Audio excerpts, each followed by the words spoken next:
Halo adik-adik. Nah, sekarang nih saatnya kakak akan menceritakan firman Tuhan. Sebelumnya, mari kita berdoa. Tuhan Yesus, sekarang kami akan mendengarkan sebagian dari firman-Mu. Kiranya Tuhan berkatilah agar firman yang akan kami dengar ini dapat berguna bagi kehidupan kami di sehari-hari ya Tuhan. Ya Tuhan, dalam nama Tuhan Yesus dan berdoa dan mengucap syukur ya Tuhan. Amin. Nah, adik-adik, pembacaan kita hari ini terambil dari Lukas 7 ayat 7 sampai 13. Nah, aku ulangi lagi dari Lukas 7 ayat 7 sampai 13.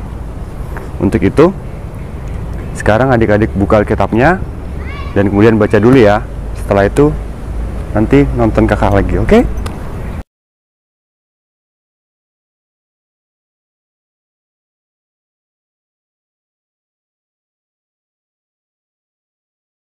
Nah, udah dibacakan Alkitabnya. Nah, sekarang saatnya kakak akan menceritakan dari pembacaan firman yang telah dibacakan oleh adik-adik tadi. Oke? Sekarang adik-adik duduk yang manis. Nah, kemudian gambar-gambar akan kakak berikan ya. Adik-adik, kira-kira ini gambar dari siapa ya? Ini adalah gambar dari Bapak Musa. Oke? Selanjutnya ini gambar dari siapa lagi ya? Ada yang tahu? Ada yang tahu? Ada yang tahu? Nah, ini adalah gambar dari Bapak Harun. Ada yang kenal Bapak Harun nggak siapa? Oke, selanjutnya ya. Ada gambar yang ketiga nih. Lihat. Ini kira-kira gambar siapa ya? Ya, ini adalah gambar dari Bapak Firaun. Ada yang kenal juga nggak? Nah, untuk itu hari ini kita mau mendengarkan cerita tentang perjumpaan dari ketiga bapak itu. Menurut adik-adik, kenapa mereka bertiga bertemu ya?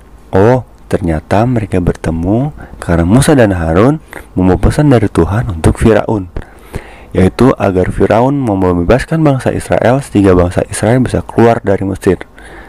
Nah, untuk meyakinkan Firaun tentang keinginan sang memberi pesan, maka Harun melemparkan tongkat yang dibawanya sehingga tongkat itu dapat berubah menjadi ular di depan Firaun. Menurut adik-adik, pekerjaan siapa yaitu? Tentu saja pekerjaan Tuhan, karena Tuhan sanggup bekerja dengan cara ajaib untuk menolong umatnya. Namun, apakah setelah itu Firaun mau menerima pesan dari Tuhan? Ternyata Firaun juga mau unjuk gigi adik-adik. Maksudnya bukan menunjukkan giginya yang putih ya, melainkan Firaun juga mau mengatakan bahwa dia juga bisa melakukan hal yang telah dilakukan oleh Bapak Harun tadi. Untuk itu dipanggillah orang-orang yang berilmu dan ahli-ahli sihir untuk melakukan hal yang sama, yaitu melemparkan tongkat yang dapat berubah jadi ular. Yang terjadi kemudian adalah bahwa tongkat Harun yang berubah menjadi ular itu menelan tongkat-tongkat yang berubah menjadi ular dari kepunyaan ahli-ahli Mesir itu. Wow, luar biasa ya Tuhannya Musa dan Harun, karena Tuhan punya kuasa untuk melakukan itu. Tadi kita atau kakak bercerita ada berapa orang? Ayo, siapa yang tahu? Ya, benar, ada 3 orang. Yang pertama adalah Nabi Musa, yang kedua adalah Harun, dan yang ketiga adalah Firaun. Nah, adik-adik, dari peristiwa ini kakak bisa mendapat kesimpulan bahwa Tuhan Allah yang disembah oleh bangsa Israel, atau Tuhan Allah yang mengutus Musa dan Harun, adalah Tuhan yang punya kuasa, bahkan kekuasaan melebihi para dewa orang Mesir. Tuhan mampu bekerja dengan cara ajaib untuk membebaskan bangsa Israel dari Mesir. Meskipun di akhir pikiran yang kita baca tadi atau kita dengar tadi, kita mendapati bahwa Firaun tetap mengeraskan hatinya, tetap berpegang teguh pada pendiriannya bahwa dia tidak akan mau mendengarkan Musa dan Harun. Nah, namun di akhir cerita kita mengetahui bahwa dengan 10 tulah atau bencana yang Tuhan buat atas Mesir, pada akhirnya Raja Firaun menyerah terhadap kuasa Tuhan dan membebaskan bangsa Israel dari Mesir. Adik-adik, melalui Keluaran 7 ayat 7 sampai 13, kembali firman Tuhan mengingatkan kita bahwa Tuhan Allah yang kita sembah itu adalah Tuhan yang ajaib. Dia bisa bekerja dengan cara-cara yang ajaib yang mungkin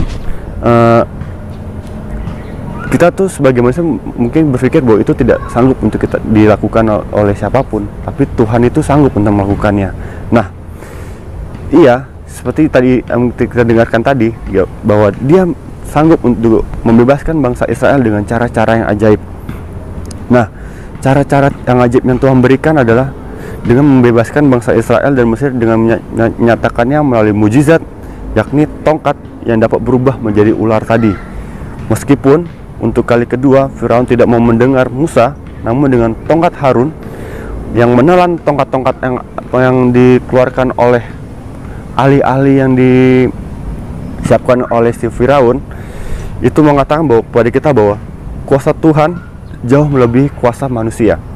Untuk itu adik-adik, kakak mau mengajarkan bahwa mari kita nyatakan keinginan kita untuk terus percaya kepada Tuhan, kuasa Tuhan, karena bagi Tuhan tidak ada yang mustahil. Oke adik-adik, selamat hari Minggu.